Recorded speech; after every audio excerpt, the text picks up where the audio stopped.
మానవాళిని ఎన్నో వేల ఏళ్లుగా వెంటాడుతున్న ఓ ప్రశ్నకు ఇప్పటికీ శాస్త్రీయంగా సమాధానం దొరకలేదు.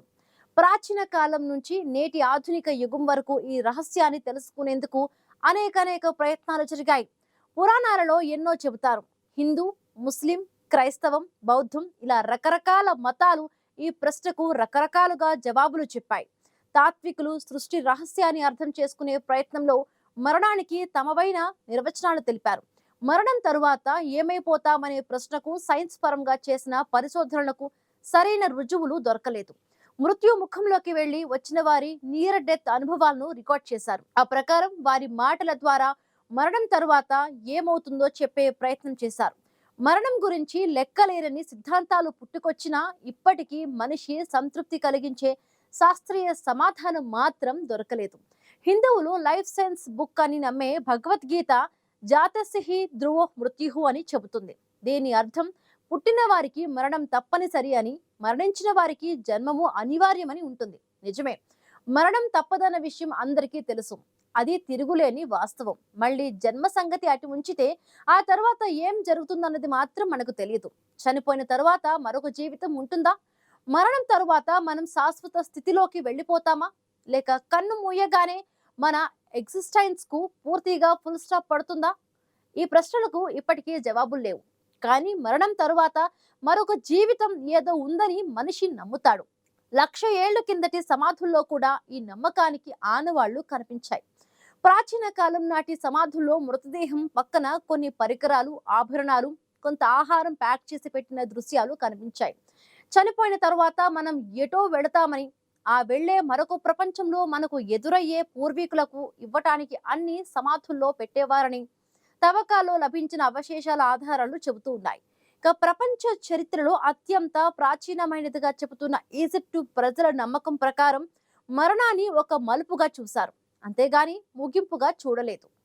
చనిపోయిన మనిషి ఆత్మ భూగర్భంలో నుంచి ప్రయాణించి మరణానంతరం జీవితాన్ని చేరుకుంటుందని వారు నమ్మేవారు. 2,400 ఏళ్ల కిందట ఈజిప్ట్ లో అందుబాటులో ఉంది the book of the dead అనే ప్రఖ్యాత గ్రంథంలో మరణానంతరం జీవితం గురించిన అనేక విశేషాలున్నాయి. మరణానంతర జీవితాన్ని చేరుకోవడానికి ఎదురయ్యే అడ్డంకులను ఎలా ఎదుర్కోవాలో ఆ పుస్తకంలో రాశారు. అది చనిపోయిన వారికి గైడ్ లాంటిదన్నమాట. ఆ గ్రంథంలో ఒక వ్యక్తి చనిపోయినప్పుడు ఆచరించాల్సిన సాంప్రదాయాలను కూడా వివరించారు. అందులో ముఖ్యమైనది గుండె బరువును లెక్కగట్టడం. ఈజిప్ట్ రాజులైన ఫారోలను విశాలమైన సమాధుల్లో ఖననం చేసేవారు. ఆ సమాధుల్లో ఎంతో సంపదను దాచేవారు. అదంతా చనిపోయిన వారి ఆత్మలు మరొక జీవితంలోకి వెళ్ళినప్పుడు అక్కడికి వస్తుందని భావించేవారు. క్రీస్తు పూర్వం 2,580 నుంచి 2,560 మధ్య కాలంలో నిర్మించిన గిజా పిరమిడ్ ఒక ఇంజనీరింగ్ అద్భుతం మాత్రమే కాదు, ఆనాటి ప్రజలకు మరణానంతరం జీవితం పట్ల ఉన్న అపారమైన నమ్మకానికి అదొక నిదర్శనం. పురాతత్వ శాస్త్రవేత్త జేమ్స్ క్విబెల్ పరిశోధనలు జరిపిన 1906లో అక్కడి సమాధుల్లో కొన్ని అక్షరాలు కనిపించాయి. ఆ అక్షరాలకు అర్థం ఏమిటని ఆరా తీస్తే ఒక ఉదాత్త మహిళ మరణానంతర జీవితంలోకి వెళుతోందని రాసినట్లు తేలింది.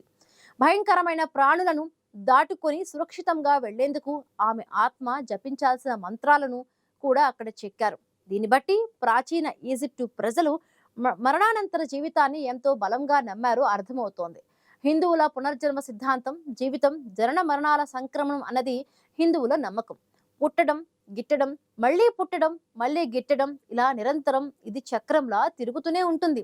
జీవితంలో ఆచరించిన కర్మలను బట్టి మరణానంతర జీవితం ఉంటుందని హిందూ మతం చెబుతోంది. క్రీస్తు పూర్వం 500 ఏళ్ల కిందటి రాసినట్లు చెబుతున్న భగవద్గీత మృత్యువు అంటే శరీరాల్ని మార్చుకోవడమే అని చెబుతోంది. అంటే మనిషి దుస్తులను మార్చుకున్నట్లు ఆత్మ దేహాలను మార్చుకుంటుంది. జనన మరణాల నుంచి బయటపడమే మోక్షమని, దైవంలో లీనం కావడమని ప్రబోధిస్తుంది. ఇదే విషయం గురించి బౌద్ధం ఏమంటుందంటే జనన మరణ చక్రం అనేది బాధలతో కూడుకున్న మార్గమని చెబుతోంది.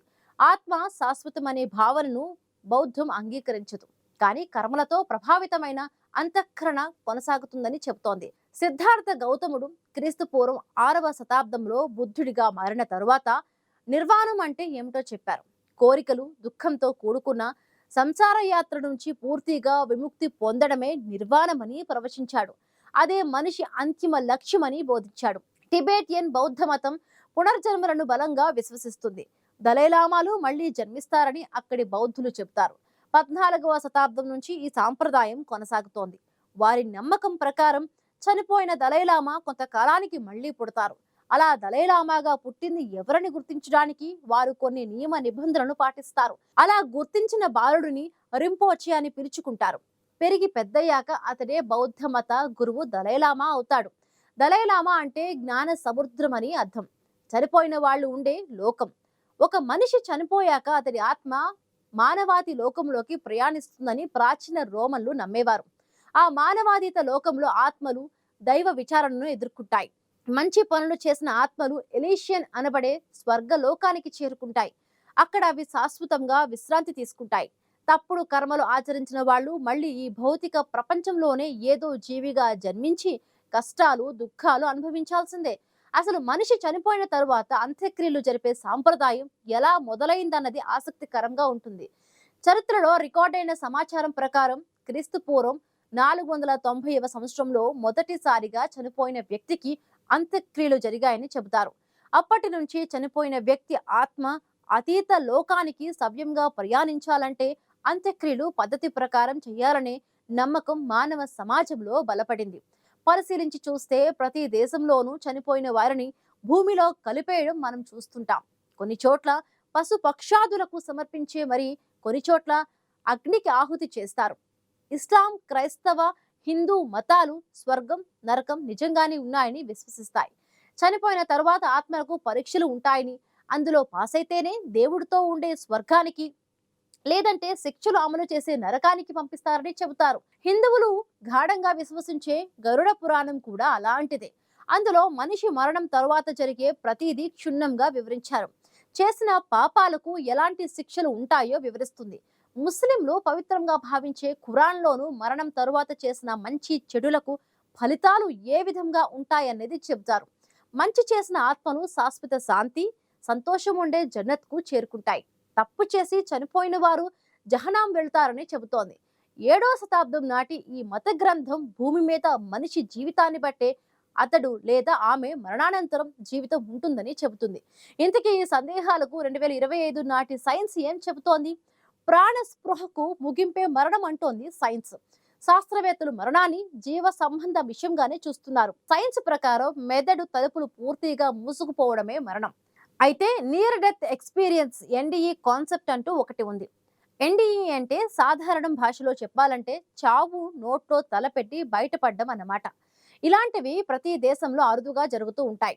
ఈ అనుభవాలను లోతుగా పరిశోధించిన శాస్త్రవేత్తలు మనిషి మెదడుకు మరణానికి అతీతమైన శక్తి ఉందని అనుమానాలు వ్యక్తం చేశారు.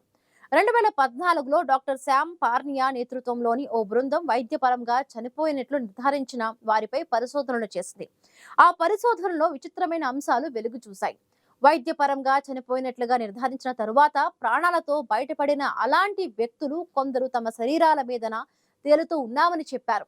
మరికొందరు తమకు అత్యంత ప్రకాశవంతమైన వెలుగు కనిపించిందని చెప్పారు. మరికొందరైతే తమకు బాగా ఇష్టమైన వారిని కలిసి వచ్చామని చెప్పారు. ఇదంతా మెదడులో జరిగే రసాయనిక చర్యల ఫలితమేనని కొందరు భావించారు. కానీ కొందరు పరిశోధకులు మాత్రం అవి చావును చూసి వచ్చిన వారి అనుభవాలేనని, వాటి ఆధారంగా మరణం తరువాత జీవితాన్ని అర్థం చేసుకోవడానికి ప్రయత్నించాలని అంటున్నారు. మరణాన్ని అర్థం చేసుకోవడం అంటే జీవితాన్ని అర్థం చేసుకోవడమేనని అంటారు విశ్లేషకులు.